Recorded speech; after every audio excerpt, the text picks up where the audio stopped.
Good morning, friends. Welcome to the daily news analysis of Dakshina Learning. So, നമുക്ക് ഇന്ന് highlight ആയിട്ടുള്ള important സ്പോട്ട്ലൈറ്റിലുള്ള news headlines ഏതൊക്കെയാണെന്ന് നോക്കാം. അതിനുശേഷം കറസ്പോണ്ടിങ് ആയിട്ട് പ്രിലിംസ് മെയിൻസ് പെർസ്പെക്റ്റീവിലുള്ള അനാലിസിലോട്ട് പോകാം. അപ്പോൾ ഇന്നത്തെ ഇമ്പോർട്ടൻ്റ് ആയിട്ടുള്ള ന്യൂസ് ആർട്ടിക്കിൾ ഏതൊക്കെ നോക്കുകയാണെങ്കിൽ ഫസ്റ്റ് ന്യൂസ് വന്നിട്ട് in the wake of crisis the need for bipartisanship. അപ്പോൾ നമ്മുടെ ഓപ്പറേഷൻ സിന്ദൂറിന് ശേഷം പിന്നെ അതിൻ്റെ കറസ്പോണ്ടിങ് ആയിട്ടുള്ള ഒരു ന്യൂസ് ആർട്ടിക്കിളാണ്. അപ്പോൾ ഇതിനകത്ത് മെയിനായിട്ട് നമ്മുടെ പൊളിറ്റിക്കൽ ലെവലിൽ ഒരു നല്ല യൂണിറ്റി വേണമെന്ന് ബ്രീഫ് ചെയ്തിട്ട് ഉള്ള ഒരു ആർട്ടിക്കിളാണ്. Second one is getting the micro picture at the panchayat level. ഒരു ഇമ്പോർട്ടൻറ്റ് ന്യൂസ് ആണ്. പഞ്ചായത്ത് ലെവൽ ലോക്കൽ ഗവർണൻസ് ലെവലിൽ ഉള്ള ഒരു ഇനിഷ്യേറ്റീവിനെ കുറിച്ചിട്ട് മെൻഷൻ ഔട്ട് ചെയ്യുന്നത്. Third one is understanding India's relationship with Turkey and Azerbaijan. ഇന്ത്യയുടെ bilateral relationship after operation Sindhu തുർക്കിയും അസർബൈജാനുമായിട്ട് മോശമായിക്കൊണ്ടിരിക്കുകയാണ്, especially their help to Pakistan. അപ്പോൾ അതിന് റിലേറ്റഡ് ആയിട്ടുള്ള ന്യൂസ് ആർട്ടിക്കിളാണ്. Fourth one is the ongoing oil price tension. അപ്പോൾ ഗ്ലോബലി ഉള്ള ഒരു ഗ്ലോബൽ എക്കോണമിയിൽ ഓയിൽ ട്രേഡിനെ കുറിച്ചിട്ടുള്ള ഒരു ന്യൂസാണ്. അപ്പോൾ അതിൻ്റെ പ്രൈസ് ഫ്ലക്ച്വേഷനെ കുറിച്ച് പറയുന്ന ന്യൂസാണ്. Then fifth one is minimal model captures neurons, flow of opinions and exotic matter. ഇത് ആക്ച്വലി ഒരു ടെക്നോളജിക്കൽ ന്യൂസ് ആണ്. പാർട്ടിക്കൽ ഫിസിക്സിന് റിലേറ്റഡ് ആയിട്ടുള്ള ന്യൂസ് ആണ്.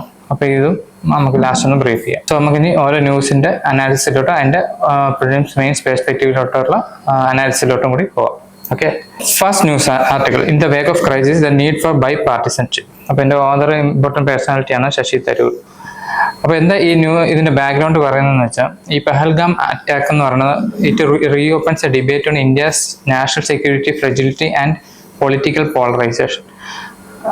ഓതർ മെയിനായിട്ട് പറയുന്ന ഈ ഒരു പെഹൽഗാം അറ്റാക്ക് എന്ന് പറഞ്ഞ ഒരു ഐ ഓപ്പണിംഗ് ഇവന്റ് ആണ് ഇന്ത്യയെ സംബന്ധിച്ചിടത്തോളം. നമ്മുടെ നാഷണൽ സെക്യൂരിറ്റി എത്രത്തോളം ഫ്രജൈലാണെന്നുള്ളതും പൊളിറ്റിക്കൽ പോളറൈസേഷൻ, അതായത് ഒരു ഇവന്റ് വരുമ്പോൾ പൊളിറ്റിക്കലി എത്ര പേര് യുണൈറ്റഡ് ആണല്ലേ എന്നുള്ള മനസ്സിലാക്കാനുള്ള ഒരു ഇവന്റായി മാറിയിട്ടുണ്ട് എന്നാണ് മെയിനായിട്ട് പറയുന്നത്.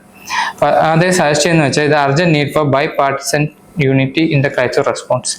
അപ്പോൾ ബൈ പാർട്ടിസൺ, അതായത് രണ്ട് ഒപ്പീനിയൻ ഇല്ലാതെ എല്ലാവരും ഒരേ രീതിയിലൊരു യൂണിറ്റിയോട് കൂടിയിട്ട് നിൽക്കണം എന്നാണ് ആക്ച്വലി അദ്ദേഹം മെയിനായിട്ട് മെൻഷൻ ഔട്ട് ചെയ്യുന്നത്.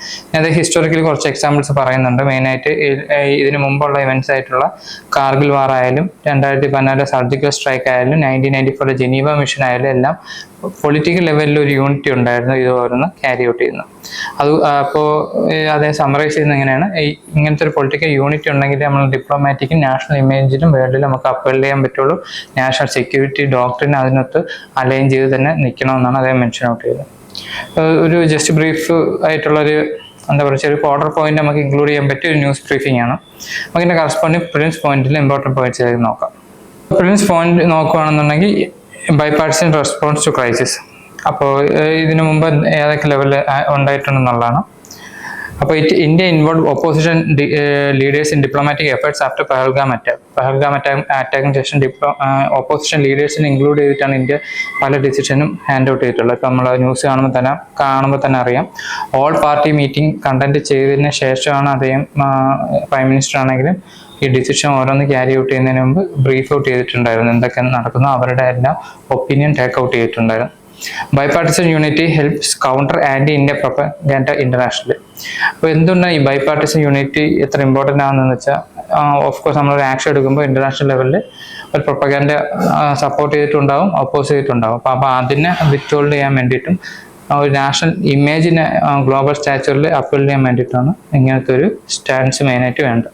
അപ്പോൾ ഇന്റർനാഷണൽ ലെവൽ നോക്കുകയാണെന്നുണ്ടെങ്കിൽ ഇങ്ങനത്തെ ബൈപാർട്ടിസൺ യൂണിറ്റി ഏതൊക്കെ ഇവൻറ്റ്സിൽ ഉണ്ടായിട്ടെന്ന് വെച്ചാൽ, November 11 യു എസിലെ ട്വിൻ ടവർ ആക്രമണ സമയത്തും അവിടെ പാർട്ടി ഡിവിഷൻ ഇല്ലാതെ തന്നെ എല്ലാ പാർട്ടിക്കാരും ഒരുമിച്ചായിരുന്നു അതിനൊരു ആക്ഷൻ എടുക്കണമെന്നുള്ള തീരുമാനത്തിലെത്തി. ഈവൻ റിപ്പബ്ലിക്കൻസ് ആയാലും ഡെമോക്രാറ്റ്സ് ആയാലും. അതുപോലെ ക്രൈസ്റ്റ് ചർച്ച് ഇവന്റ് ന്യൂസിലാൻഡിൽ അവിടെ ടെറർ അറ്റാക്ക് ഉണ്ടായപ്പോഴും വിത്തൗട്ട് എനി പൊളിറ്റിക്കൽ ഡിവിഷൻ അവർ യൂണിഫൈഡ് ആയിട്ടുള്ള ഒരു ഡിസിഷനിലോട്ടാണ് ഫൈനലി എത്തിയത്. അപ്പോൾ ഇത്രയാണ് ഈ ഒരു ന്യൂസിൽ ഇമ്പോർട്ടൻ്റ് ആയിട്ട് പ്രിലിംസ് പോയിന്റ് ഓഫ് വ്യൂ വരുന്നത്. ഒരു ഓർഡർ പോയിന്റ് ആയിട്ട് ഇത് ആഡ് ഓൺ ചെയ്യാം. ഈവൻ എത്തിക്സിന് സൈഡിൽ ആഡ് ചെയ്യാം, GS2 ഇന്റർനാഷണൽ റിലേഷൻ സൈഡിൽ നമുക്ക് ഇതൊരു ഓർഡർ പോയിന്റ് ആയിട്ട് ആഡ് ചെയ്യാം. അപ്പോൾ ഇത്രയാണ് ഇന്നത്തെ ഈ ന്യൂസ് ബ്രീഫിൽ ഇമ്പോർട്ടൻ്റ് ആയിട്ടുള്ളത്. നമുക്ക് അടുത്ത ന്യൂസിലോട്ട് പോകാം. അടുത്ത ന്യൂസ് വളരെ ഇമ്പോർട്ടൻ്റ് ആയിട്ടൊരു ന്യൂസാണ്. അത് പഞ്ചായത്ത് ലെവൽ ലോക്കൽ ഗവർണൻസിനെ കുറിച്ചിട്ട് ഉള്ള ന്യൂസാണ്. ഗെറ്റിംഗ് ദ മൈക്രോ പിക്ചർ അടുത്ത പഞ്ചായത്ത് ലെവൽ, അതായത് പഞ്ചായത്ത് ലെവലിൽ എന്തൊക്കെ ആക്ടിവിറ്റി നടക്കുന്നുണ്ട് ഒരു പിക്ചർ കിട്ടണമെന്നാണ് ഓർഡർ മെയിനായിട്ട് പറയുന്നത്. പിന്നെ ബാക്ക്ഗ്രൗണ്ട് എന്താണെന്ന് നോക്കിക്കഴിഞ്ഞാൽ, the Panchayat Advancement Index is a composite index based on 566 data points across 9 LSDD themes. analyzing over 2.16 lakh gram panchayat to link local development with outcome based governance.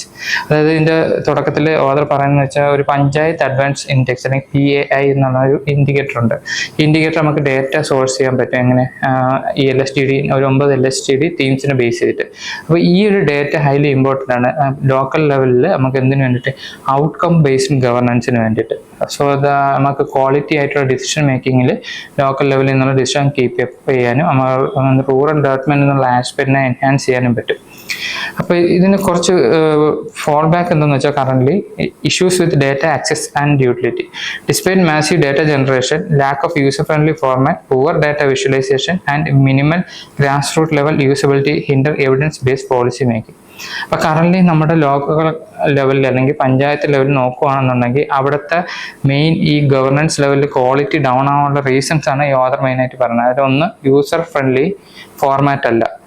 പലർക്കും ആ ഒരു technological use അറിയത്തില്ല. അപ്പോൾ ആ ഒരു user friendly ഫോർമാറ്റിൽ നമുക്ക് കിട്ടുന്നത് എസ്പെഷ്യലി ലിംഗ്വിസ്റ്റിക് ആംഗിളിലാണ് മെയിനായിട്ട് വരുന്നത്.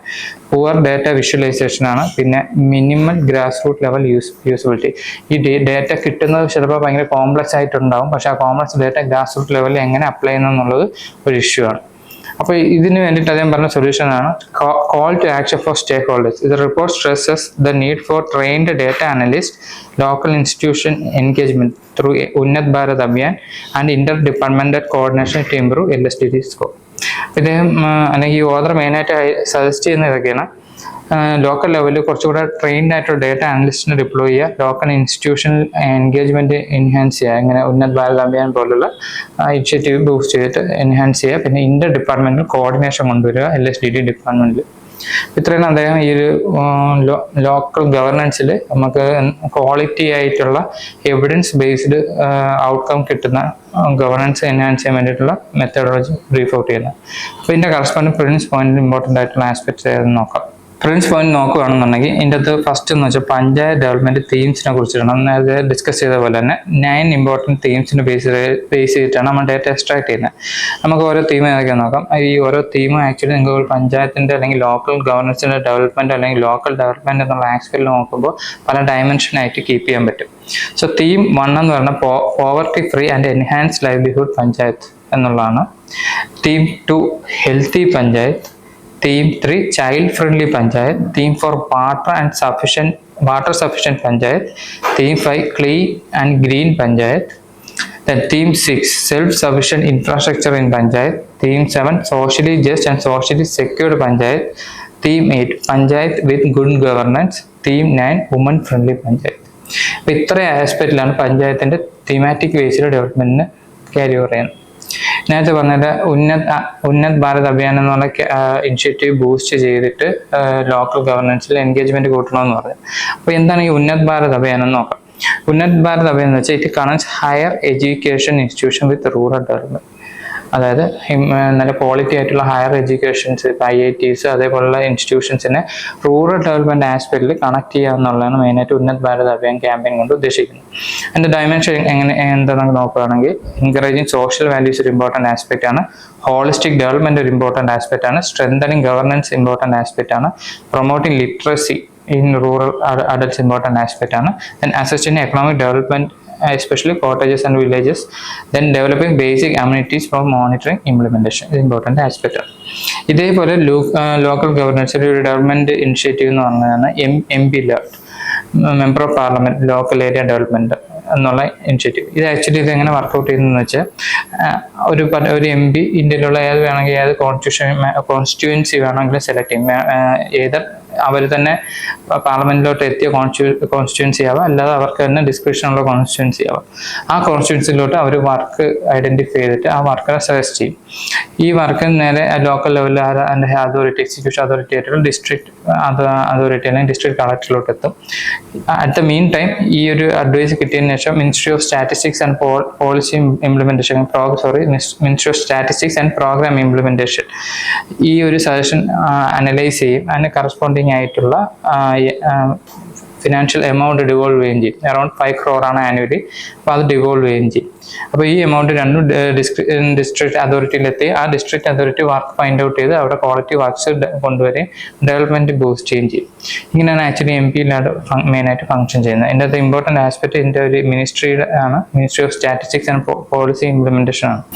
ഇത്രയാണ് ഈ ഒരു ഇൻഫോഗ്രാഫിക്സിൽ മെയിനായിട്ട് വരുന്നത്. ഇനി നമുക്ക് ഇതിൻ്റെ കറസ്പോണ്ടിങ് വേറെ ഇമ്പോർട്ടൻറ്റ് പോയിന്റേഴ്സ് നോക്കുകയാണെന്നുണ്ടെങ്കിൽ, നമ്പർ 1 പഞ്ചായത്ത് അഡ്വാൻസ്മെന്റ് ഇൻഡെക്സ് ആണ്. എന്താണ് ഇൻഡെക്സ് കൊണ്ട് ഉദ്ദേശിക്കുന്നത്? Measures gram panchayat progress on local STG using 435 indicators and 9 themes managed by ministry of Panchayat Raj.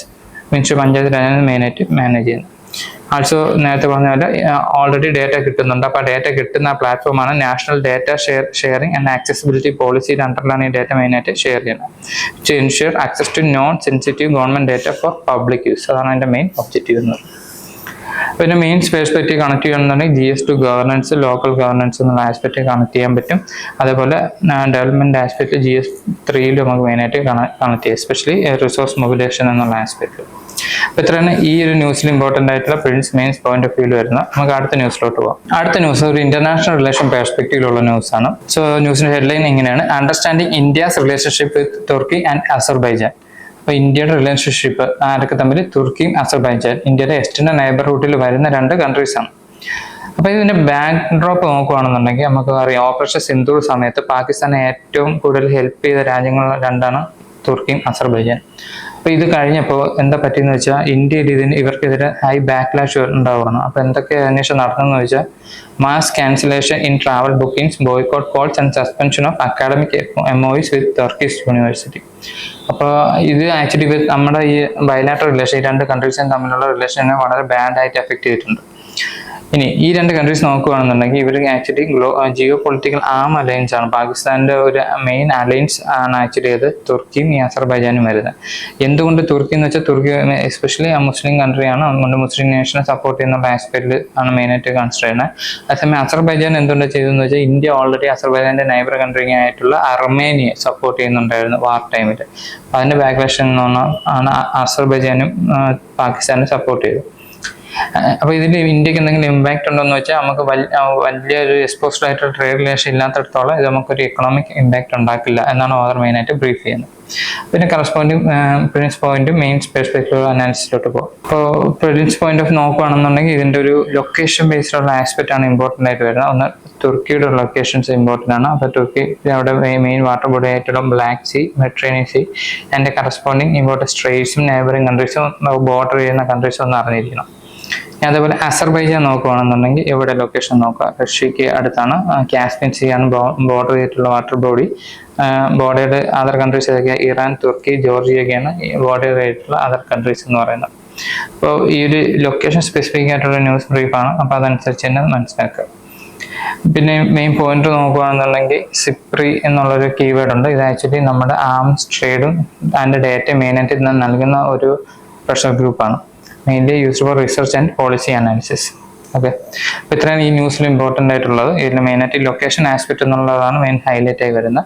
നമുക്കൊരു ഫോർഡർ പോയിന്റ് ആയിട്ട് GS പേപ്പർ 2 ഇന്റർനാഷണൽ റിലേഷൻസിൽ എക്സ്റ്റെൻഡഡ് ഇന്ത്യസ് നൈബർഹുഡ് റിലേഷനിൽ നമുക്ക് കണക്ട് ചെയ്യാൻ പറ്റും. നമുക്ക് അടുത്ത ന്യൂസ് ബ്രീഫിലോട്ട് പോകാം. സോ നെക്സ്റ്റ് ന്യൂസ് എന്ന് പറയുന്നത് ഒരു ഗ്ലോബൽ എക്കോണമി റിലേറ്റഡ് ന്യൂസ് ആണ്. അതിൻ്റെ അകത്ത് ഓയിൽ ട്രേഡിനെ ബേസ് ചെയ്തിട്ടുള്ള ന്യൂസാണ്. എന്താണ് ഇതിൻ്റെ ഹൈലൈറ്റ് അല്ലെങ്കിൽ മെയിൻ ഹെഡ്ലൈൻ എന്ന് പറയുന്നത്? ഇത് ഓൺഗോയിങ് ഓയിൽ പ്രൈസ് ടെൻഷൻ. ഇപ്പോഴത്തെ കറണ്ട് ഓയിൽ പ്രൈസ് ടെൻഷൻ എന്താണെന്ന് പറയുന്നത്. ബാക്ക് ഡ്രോപ്പ് നോക്കുകയാണെന്നുണ്ടെങ്കിൽ Saudi Arabia reversed earlier output cuts triggered an oil price war to discipline overproducing OPEC plus members. അതായത് സൗദി അറേബ്യ നേരത്തെ ഒരു ഓയിൽ പ്രൊഡക്ഷനിൽ കട്ട് വെച്ചിട്ടുണ്ടായിരുന്നു. എന്തിനു വേണ്ടിയിട്ട്? പ്രൈസ് സ്റ്റെബിലിറ്റി മെയിൻറ്റെയിൻ ചെയ്യാൻ വേണ്ടിയിട്ട്. പക്ഷേ ഇപ്പോൾ എന്താന്ന് വെച്ചാൽ അവരെ കട്ട് എന്നുള്ള ഒരു ആസ്പെക്ട് അല്ലെങ്കിൽ അവരെ ഫ്രീസ് ചെയ്യുന്ന ഓയിൽ പ്രൊഡക്ഷൻ ഇത്രയും ഉണ്ടാവുള്ളൂ എന്ന് ഫ്രീസിങ് പോയിന്റ് അവർ ബ്രേക്ക് ചെയ്തു. ബ്രേക്ക് ചെയ്തെന്ന് വെച്ചാൽ ആ ഒരു മെയിൻ ഒരു കട്ട് വെച്ചിട്ട് റിമൂവ് ആക്കി. എന്തിനു വേണ്ടിയിട്ടാണ്? ഓൾറെഡി ഇവരുടെ ഈ ലിമിറ്റേഷൻ കഴിഞ്ഞിട്ട് ഓവർ പ്രൊഡക്ഷൻ ചെയ്യുന്ന ഒപെക് പ്ലസ് മെമ്പേഴ്സിനെ ഒന്ന് ഡിസിപ്ലിൻ ചെയ്യാൻ വേണ്ടിയിട്ട്. അപ്പോൾ ഇതിൻ്റെ ആഫ്റ്റർ എഫക്റ്റ് എന്താണെന്ന് വെച്ച് കഴിഞ്ഞാൽ മാർക്കറ്റിൽ ഓൾറെഡി ഡിമാൻഡിനുള്ളതെന്ന് ഞാൻ കാട്ടി സപ്ലൈ കൂടുതലാവും ഓയിൽസിൻ്റെ. അങ്ങനെ സപ്ലൈ കൂടുതലാകുമ്പോൾ അതിൻ്റെ പ്രൈസ് ഓട്ടോമാറ്റിക്കലി ഡൗൺ ആവും. അപ്പോൾ ഇതാണ് അതിൻ്റെ ഒരു പ്രൈസ് ടെൻഷൻ മെയിനായിട്ട് ട്രിഗർ ചെയ്യുന്നത്. The OPEC Plus decision led to Brent crude falling to pandemic level lows. This move comes amidst weakening global demand, US sanction on major oil producer and global shift towards clean energy. Already ഈ Brent crude അതൊരു bench മാർക്കാണ് crude ഓയിലിൻ്റെ, ഇതിൻ്റെ price already down ആണ്. എന്തുകൊണ്ടാണ് down ആവുമെന്ന് വെച്ചാൽ US already sanction കൊണ്ടുവന്നു, അതിനുശേഷം പ്രൊഡക്ഷൻ കുറവാണ്. ആൾസോ ക്ലീൻ എനർജിയിലോട്ട് ഷിഫ്റ്റ് ഉള്ളത് കാരണം ഡിമാൻഡ് കുറവാണ്. ഈ ഒരു മെയിൻ റീസൺ കാരണം ഓൾറെഡി പ്രൈസ് താഴോട്ടാണ്. അപ്പോൾ ഈ ഓവർ ആയിട്ടുള്ള ഈ പ്രൊഡക്ഷനും കൂടെ വരുമ്പോൾ നല്ല രീതിയിൽ പ്രൈസ് ഫ്ലക്ച്വേഷൻ വരും. അപ്പോൾ ഇതെങ്ങനെ ഇന്ത്യയെ ബാധിക്കും എന്നുള്ളതാണ് മെയിനായിട്ട് അടുത്ത പോയിന്റും ബ്രീഫ് ഔട്ട് ചെയ്യുന്നത്. അപ്പോൾ ഇന്ത്യ ഇത് നെഗറ്റീവായിട്ടും ബാധിക്കുന്നുണ്ടോ ചോദിച്ചാൽ ആസ് എൻ എക്കണോമിക് പെർസ്പെക്റ്റീവില് ഒരു ഡബിൾ എഡ്ജ് സോർഡ് തന്നെയാണ്. നമുക്ക് നല്ല ചീപ്പായിട്ട് ക്രൂഡ് ഓയിൽ കിട്ടും, നമുക്ക് നല്ലോണം നമ്മളെ എക്കോണമിയിൽ പല രീതിയിൽ ബൂസ്റ്റ് ചെയ്തെടുക്കാൻ പറ്റും. ഓൺ ദ അതർ സൈഡ് നമ്മൾ ഗൾഫ് എക്കോണമി ഡൗൺ ആകുമ്പോൾ നമുക്ക് റെമിറ്റൻസും, നമ്മുടെ ഒരുപാട് ഡയാസ്പോറ അവിടെ വർക്ക് ചെയ്യുന്നുണ്ട്, അപ്പോൾ അവർക്ക് ജോബ് നഷ്ടപ്പെടാനും ചാൻസ് ഉണ്ട്. അത് വേറൊരു നെഗറ്റീവ് ഫാൾ ഔട്ടിലോട്ട് പോകും. ഇതാണ് ഈ ഒരു ന്യൂസ് ബ്രേക്കിൽ മെയിനായിട്ട് ഹൈലൈറ്റ് ചെയ്തിട്ടുള്ളത്. പിന്നെ കറസ്പോണ്ടിങ് പ്രിലിംസ് പോയിന്റ് ഓഫ് വ്യൂള്ള ആസ്പെക്ട്സും മെയിൻസ് ഏരിയ എന്ന് നോക്കാം. പ്രിലിംസ് പോയിന്റ് നോക്കുകയാണെന്നുണ്ടെങ്കിൽ ഇമ്പോർട്ടൻ്റ് ഫസ്റ്റ് അറിയേണ്ട ഒപെക് കൺട്രീസ് ആണ്. അപ്പോൾ നമുക്ക് കോർഡിനേറ്റ് വൈസ് പോവുകയാണെങ്കിൽ സൗത്ത് അമേരിക്കയിൽ വെനിൻസുല, ഇക്വഡോർ മെമ്പേഴ്സാണ്. ഇനി ആഫ്രിക്കയിൽ ആരൊക്കെ? അൾജീരിയ, ലിബിയ, നൈജീരിയ ആൻഡ് അംഗോളയാണ് ഇമ്പോർട്ടൻ്റ് മെമ്പേഴ്സ്. ഏറ്റവും കൂടുതൽ മെമ്പേഴ്സ് ഉള്ളതാണ് വെസ്റ്റ് ഏഷ്യയിലാണ്. Iraq, Saudi Arabia, UAE, Qatar, Kuwait and Iran, ഇത്രയും പേരാണ് ഒപെക്കിലുള്ളത്. ഈ ഒപെക്കിൻ്റെ കൂടെ പിന്നെ വന്ന് ജോയിൻ ചെയ്ത ആൾക്കാരും കൂടെ കൂട്ടിയിട്ടാണ് നമ്മൾ എന്ത് പറയുന്നത്? ഒപെക് പ്ലസ് കൺട്രീസ് എന്ന് പറയുന്നത്. So OPEC plus is a group of OPEC and non OPEC oil producing countries coordinates oil production policies to manage global oil prices. ഇനി അടുത്ത പോയിന്റ് എന്ന് വെച്ചാൽ ബ്രെൻഡ് ക്രൂഡ് എന്താണെന്നുള്ളത്. അപ്പോൾ നമ്മൾ സ്റ്റോക്ക് മാർക്കറ്റിൽ ഒരു ഇൻഡെക്സ് ഉള്ളത് പോലെ തന്നെ ഈ ഓയിൽ മാർക്കറ്റിലുള്ള മെയിൻ ഇൻഡെക്സ് എന്ന് പറയുന്നത് Brent is the main global benchmark for crude oil prices extracted from North Sea field use to price 2/3 of traded oil. ഇത് ഇവിടെ നിന്ന് എക്സ്ട്രാക്ട് ചെയ്യുന്ന നോർത്ത് സീ എന്നാണ് മെയിനായിട്ട് എക്സ്ട്രാക്ട് ചെയ്യുന്നത്. ഇന്ത്യസ് ഓയിൽ ഇമ്പോർട്ട് ഡിപ്പെൻഡൻസി ചോദിച്ചു കഴിഞ്ഞാൽ India's important dependency reach 88.2% in the financial year 2025. Domestic production stagnant ആണ്, ഡിമാൻഡ് ഹൈ ആയിട്ട് റേസ് ചെയ്യുന്നുണ്ട്. സോ ഹൈലി ഈ പ്രൈസ് ഫ്ലക്ച്വേഷൻ ഇന്ത്യ നല്ല രീതിയിൽ ബാധിക്കും ഇന്ത്യൻ എക്കോണമി. അപ്പോൾ ഇത്രയാണ് ഈ പ്രിലിംസ് പോയിന്റ് ഓഫ് വ്യൂ വരുന്നത്. മെയിൻ പെർസ്പെക്റ്റീവിൽ ഇന്റർനാഷണൽ റിലേഷൻ ആംഗിളിലും എക്കോണമിയിലെ ആംഗിളിലും നമുക്ക് മെയിനായിട്ട് ഇത് കണക്ട് ചെയ്തെടുക്കാൻ പറ്റും. ഓക്കെ, നമുക്ക് അടുത്ത ന്യൂസ് ബ്രീഫിലോട്ട് പോകാം. അപ്പോൾ അടുത്ത ന്യൂസ് മെയിനായിട്ട് ഇപ്പോഴത്തെ അഡ്വാൻസ് പാർട്ടിക്കിൾ ഫിസിക്സിലെ ഒരു മോഡലിംഗ് സ്റ്റഡിയെ ബേസ് ചെയ്തിട്ടാണ്. അപ്പോൾ ഇതിൻ്റെ മെയിനായിട്ട് ഈ ഒരു മോഡലിംഗ് എന്ന് വെച്ച് കഴിഞ്ഞാൽ ഒരു ഐസിങ് മോഡൽ അല്ലെങ്കിൽ non reciprocal Ising model develop ചെയ്തെന്നാണ് മെയിനായിട്ട് പറയുന്നത്. Scientist have expanded the classic Ising model originally used in condensed matter physics to stimulate non reciprocal interaction. അപ്പോൾ ഓൾറെഡി നമ്മൾ പല മോഡലിംഗ് പഠിക്കുന്നത് കണ്ടൻസ്ഡ് മാറ്റർ ഫിസിക്സ് അല്ലെങ്കിൽ മാറ്റർ ഡിഫറെൻറ്റ് സ്റ്റേറ്റ്സ് ഓഫ് മാറ്ററിനെ analyse ചെയ്തിട്ടാണ്. അപ്പോൾ ഇതേപോലെ ഒരു പർട്ടിക്കുലർ മാറ്ററിനെയാണ് ഇപ്പോൾ ഡെവലപ്പ് ചെയ്തിട്ടുള്ളത്. അപ്പോൾ ഈ മാറ്ററിൻ്റെ ഒരു പ്രത്യേകത എന്താണെന്ന് വെച്ചാൽ ഇതിനൊരു നോൺ റെസിപ്രോക്കൽ ഇൻട്രാക്ഷൻ ആണ്. അതായത് സാധാരണ ഒരു മോഡലിൽ ഒരു മോളിക്യൂൾ ഉണ്ടെങ്കിൽ ഈ മോളിക്യൂൾ ഇൻട്രാക്ട് ചെയ്യുമ്പോൾ കറസ്പോണ്ടിങ് അതിൻ്റെ അടുത്തുള്ള നെയ്ബർഹുഡിലുള്ള മോളിക്യൂൾസും സെയിം ഒരു സ്റ്റിമുലേഷൻ മെയിനായിട്ട് കാണിക്കും. വൈബ്രേഷൻ ആണെങ്കിൽ വൈബ്രേഷൻ എനർജി ട്രാൻസ്ഫർ ആവും, അങ്ങനത്തെ ഒരു സ്റ്റിമുലേഷൻ കാണിക്കും. പക്ഷെ ഇപ്പോൾ അവർ ഡെവലപ്പ് ചെയ്ത മോഡൽ എന്ന് വെച്ചാൽ ഇത് ഒരു നോൺ റെസിപ്രോക്കൽ, അതായത് ഒരു മോളിക്യൂൾ വൈബ്രേറ്റ് ചെയ്യുമ്പോൾ മറ്റേ മോളിക്യൂൾ അതേ ആംഗിളിൽ വൈബ്രേറ്റ് ചെയ്യില്ല. അതായത് ആ ഒരു ഇൻട്രാക്ഷൻ റെസിപ്രോക്കൽ ഇൻട്രാക്ഷൻ ആവില്ല, ഫീഡ്ബാക്ക് കൊടുത്തിട്ടുള്ള ഇൻട്രാക്ഷൻ അല്ല, വൺ വേ ഇൻട്രാക്ഷൻ എന്നുള്ള രീതിയിലൊരു മോഡലാണ് ഡെവലപ്പ് ചെയ്തിട്ടുള്ളത്. അപ്പോൾ ഇതിൻ്റെ ബ്രോഡർ റിയൽ വേൾഡ് ആപ്ലിക്കേഷൻ എന്താണെന്ന് വെച്ചാൽ നമുക്ക് പല റിയൽ വേൾഡ് സിസ്റ്റത്തിൽ ഇത് അപ്ലൈ ചെയ്യാൻ പറ്റും. എസ്പെഷ്യലി നമ്മുടെ ന്യൂറൽ നെറ്റ്വർക്സിൽ, സോഷ്യൽ ഡൈനാമിക്സിൻ്റെ, പൊളിറ്റിക്കൽ സ്ട്രക്ചറിൽ എക്കോളജിക്കൽ ഇൻട്രാക്ഷൻ ഐഡൻറ്റിഫൈ ചെയ്യാനും ഇത് മെയിനായിട്ട് ഹെൽപ്ഫുൾ ആയിരിക്കും. അതേപോലെ തന്നെ ടൈം ഡിപ്പെൻഡൻറ്റ് ബിഹേവിയർ അത് മെയിനായിട്ട് അനലൈസ് ചെയ്യാൻ ഇമ്പോർട്ടൻ്റ് ആസ്പെക്റ്റ് ആണ്. ഓക്കെ, ഇതൊരു പാർട്ടിക്കിൾ ഫിസിക്സ് അഡ്വാൻസ് ലെവലിലുള്ള ഒരു ന്യൂസ് ബ്രീഫാണ്. അപ്പോൾ ജസ്റ്റ് ബേസിക് ആയുള്ള കാര്യങ്ങളൊന്ന് അറിഞ്ഞിരിക്കും. അതിൻ്റെ പ്രീവിയസ് പോയിന്റ് ഓഫ് നോക്കുകയാണെന്നുണ്ടെങ്കിൽ ഐസിങ് മോഡൽ എന്താണെന്ന് നോക്കാം. ഐസിങ് മോഡൽ എന്ന് വെച്ചാൽ developed to study magnetism using spins on a lattice. അതായത് ലാറ്റിസ് സർഫസിൽ ഉണ്ടാകുന്ന ഡിഫറെൻറ്റ് സ്പിൻസ്, എങ്ങനെ മാഗ്നറ്റിക്സിന് റിലേറ്റഡ് ആയിട്ട് ഡിഫറെൻറ്റ് സ്പിൻസിനെ സ്റ്റഡി ചെയ്യാൻ വേണ്ടിയിട്ടുള്ള ഒരു മോഡലാണ് ഐസിങ് മോഡൽ എന്ന് പറയുന്നത്. അതായത് എൻ്റെ ഫിഗറാണ്. അപ്പോൾ ഡിഫറെൻറ്റ് സ്പിൻസും അത് ഓരോരോ സ്ട്രക്ചറിൽ എങ്ങനെ എൻവയോൺമെൻറ്റ് ഫ്ലോ ആണെന്നുണ്ടെങ്കിലും അല്ലാതെ നെറ്റ്വർക്കിങ്ങിലാണെങ്കിലും അതെങ്ങനെ ഉണ്ടാകുന്നു എന്നുള്ള സ്റ്റഡി ചെയ്യാൻ വേണ്ടിയിട്ടുള്ള മോഡലിംഗ് ആണ് ഏത് ഐസിങ് മോഡലിംഗ് എന്ന് പറയുന്നത്. ഇനി എന്താ നോൺ റെസിപ്രോക്കൽ സിസ്റ്റം എന്ന് പറയുന്നത്. അപ്പോൾ അതിനൊരു എക്സാമ്പിൾ താഴത്തെ 2 ബ്രീഫിൽ കാണിക്കുന്നത്. അപ്പോൾ ഇതിൻ്റെ അകത്ത് ഒരു സോൾട്ടിൻ്റെ ക്രിസ്റ്റൽ സ്ട്രക്ചർ തന്നിട്ടുള്ള, അപ്പോൾ അതിൻ്റെ അകത്ത് ഈ പാർട്ടിക്കിൾസ് ഒരു പർട്ടിക്കുലർ പാറ്റേണിൽ അറേഞ്ച് ചെയ്തിട്ടുള്ള. അപ്പോൾ ഇതിൻ്റെ അകത്തുള്ള റെസിപ്രോക്കൽ ആക്ടിവിറ്റി കറസ്പോണ്ടിങ് മോളിക്യൂൾസിന് ഒരേ ടൈമിൽ ട്രിഗർ ചെയ്യണം. പക്ഷെ നോൺ റെസിപ്രോക്കൽ ആക്ടിവിറ്റി എന്ന് പറയുമ്പോൾ ഇതിൻ്റെ ഒരു പർട്ടിക്കുലർ പാറ്റേൺ കാണും. ഈ പാറ്റേണിൽ ഉണ്ടാകുന്ന ചേഞ്ച് തൊട്ടടുത്ത പാറ്റേണിൽ ഉണ്ടാവില്ല, പകരം കുറച്ച് ടൈം കഴിഞ്ഞതിന് ശേഷം സെയിം പാറ്റേൺ പിന്നെ റിപ്പീറ്റ് ആവുകയാണ് ചെയ്യുന്നത്. അപ്പോൾ ഒരു യൂണിഫോം ആയിട്ടുള്ള അല്ല, ഒരു ടൈം ഡിപ്പെൻഡൻ്റ് ആയിട്ടുള്ള ഒരു ചേഞ്ചാണ് മെയിനായിട്ട് വരുന്നത്. അപ്പോൾ അതുകൊണ്ടാണ് ഇതിന് ടൈം ക്രിസ്റ്റൽ എന്ന് പറയുന്നത്. ഇതൊരു ന്യൂ മാറ്റർ ഫേസ് ആണ് with motion repeating in time ആണ്. ഇത് break time translation symmetry without energy input. സാധാരണ എനർജി ഇൻപുട്ട് ഉണ്ടെങ്കിൽ ആ ഒരു സിമെട്രിക്കൽ ആയിട്ടുള്ള ഫ്ലോ ഉണ്ടാവാറുള്ളൂ. പക്ഷേ ഇതിൻ്റെ അകത്ത് ടൈമിനനുസരിച്ചാണ് ചേഞ്ച് ചെയ്യുന്നത്. ഒരു പർട്ടിക്കുലർ T1 എന്നൊരു ടൈമിൽ സ്റ്റാർട്ട് ചെയ്താൽ പിന്നെ ഒരു T2 T3 ടൈമിനായിരിക്കും ആ ഒരു റിപ്പീറ്റേഷൻ മെയിനായിട്ട് ഉണ്ടാവും. ഇതിൻ്റെ മെയിൻ പൊട്ടൻഷ്യൽ ആപ്ലിക്കേഷൻ ക്വാണ്ടം ടെക്നോളജിയിലാണ് മെയിനായിട്ട് വരുന്നത്. അപ്പോൾ ഇത് നമുക്ക് മെയിൻ പെർസ്പെക്റ്റീവിൽ സയൻസ് ആൻഡ് ടെക്നോളജിയിൽ ക്വാണ്ടം ടെക്നോളജിയിൽ മെയിനായിട്ട് അപ്ലൈ ചെയ്യാം. അതുപോലെ ഇതിൻ്റെ ആപ്ലിക്കേഷൻ ലെവലിലുള്ള കാര്യങ്ങളൊന്നും അറിഞ്ഞിരിക്കും. ഓക്കെ, അപ്പോൾ ഇതാണ് ഇന്നത്തെ ഇത്രയും ന്യൂസ് ബ്രീഫ്. മെയിനായിട്ടുള്ള പൊളിറ്റിക്കൽ ഉണ്ടായിരുന്നു, ഇൻ്റർനാഷണൽ റിലേഷൻ ഓറിയൻറ്റഡും എക്കോണമിക് ആസ്പെക്റ്റിലുള്ള ന്യൂസ് ഉണ്ടായിരുന്നു. ഫൈനലി സയൻസ് ആൻഡ് ടെക്നിക്കൽ ന്യൂസിലും നമ്മൾ വായിച്ചിട്ടുണ്ട്. അപ്പോൾ ഇത്രയും ന്യൂസിൽ ഇമ്പോർട്ടൻറ്റ് പോയിന്റ്സ് നിങ്ങൾ കീപ്പ് ചെയ്യുക, നോട്ട്സിൽ ആഡ് ചെയ്യുക, റിവൈസ് ചെയ്യുക. അപ്പോൾ ഇതേപോലെ നാളെ അടുത്തൊരു ന്യൂസ് ബ്രീഫിൽ പിന്നും കാണാം. So have A nice day.